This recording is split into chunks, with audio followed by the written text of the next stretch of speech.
What's up everyone, Garrett here bringing you the last episode of the History's Greatest Warriors through the video game For Honor. For the last video we are going to talk about the First Crusade. The character that will be featured will be the Conqueror. The Conqueror is a typical picture of what a soldier for the Crusades would look like. Let's move into the beginning of the First Crusade. The First Crusade began when many people gathered to listen to Pope Urban II speak in Clermont, France on November 27, 1095.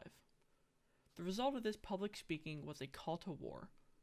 The speech talked about how the knights needed to free the Holy Land because it had been taken over by Muslim infidels. The knights had a positive response to this by believing that God has willed it, so they must do it. Many people pushed through the crowd to join the crusade. Many knights from all over joined the First Crusade. The First Crusade lasted from 1096 to 1099. Over these years, there were very challenging terrain and many battles that they had to overcome to achieve their goals. As the Crusaders went across the land, they would pillage cities and left nothing but destruction in their path. At the end of the years, they were able to conquer the Holy Land and make a settlement, but this only marked the beginning to the crusade. The First Crusade started because there was a request from the Byzantine Empire to send help because his land had been taken over by Turkish Muslims in the early thousands. Since his empire was not strong enough to accomplish this task, he asked the Pope to find mercenaries to help him get the land back. This helped fuel the knights because they believed that they were going to fight for the Holy Land. The medieval Europeans believed that the land that Christ walked on was sacred, so this was a deep motivator. The Pope agreed to help the Emperor and started to search for the troops in 1095, after the meeting with church leaders at the Council of Clermont. The Pope told everyone that the Muslims have desecrated the holy city, which was Jerusalem, and they should be angered and want to act against them.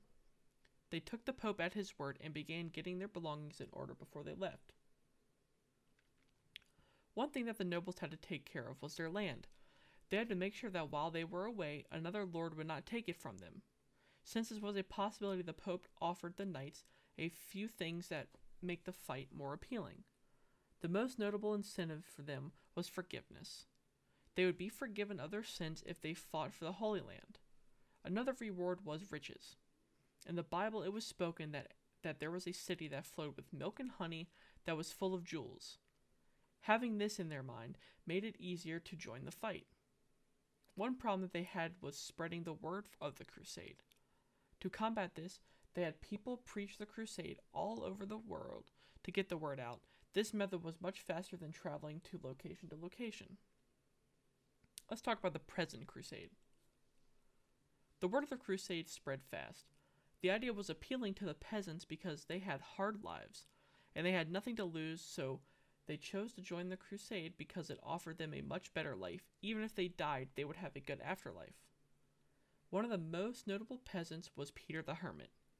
He was a peasant that inspired many to join his own crusade, which turned into the Peasants' Crusade. The crusade began with only a few members, and they began their journey to the Holy Land.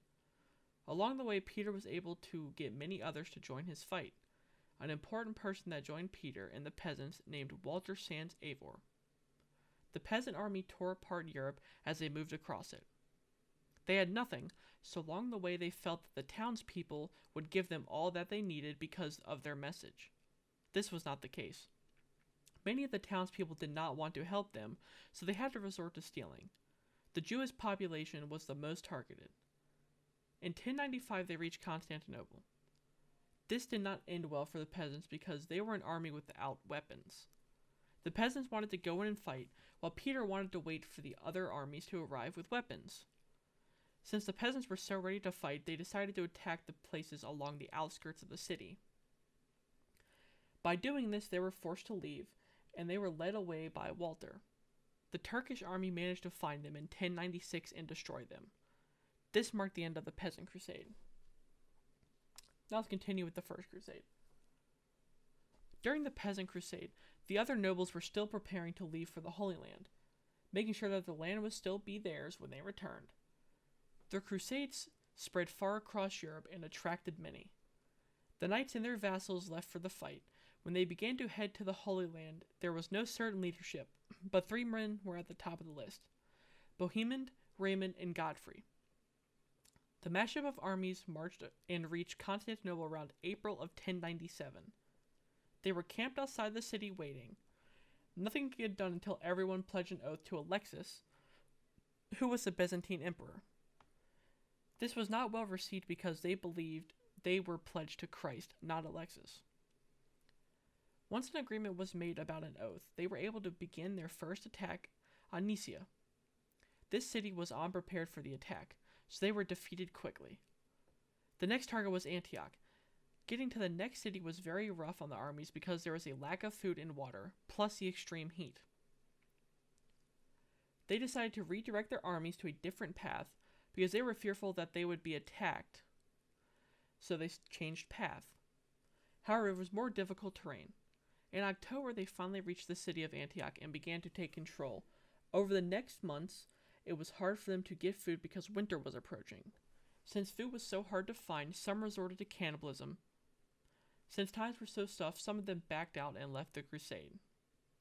There were increasing dangers for the crusade armies as other armies moved in to destroy them. The crusaders were given a chance to get inside the city by a person named Frias. He gave them access to the city, and they were able to come in and take over. The Crusaders had terrible levels of morale. They were needing something that could give them a boost and light the fire again. This came when a Crusader said he had a vision that there was a spear that was used in the crucifixion of Christ. After the Crusaders heard about this vision, they began to search for the spear.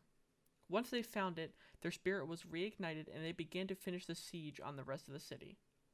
After the city was taken, there was an outbreak of disease and fights over who would be leader.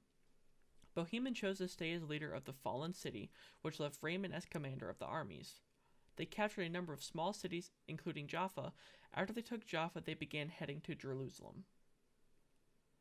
By June, they were at the Holy City and began their siege as soon as they arrived.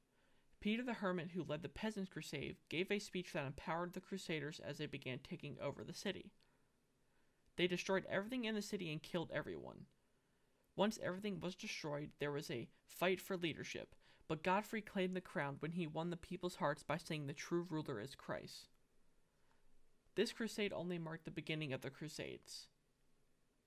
Thanks everyone for watching. I hope you enjoyed not only the last episode, but the whole series. A huge thank you to everyone who gave me feedback and helped improve my videos. Thank you very much.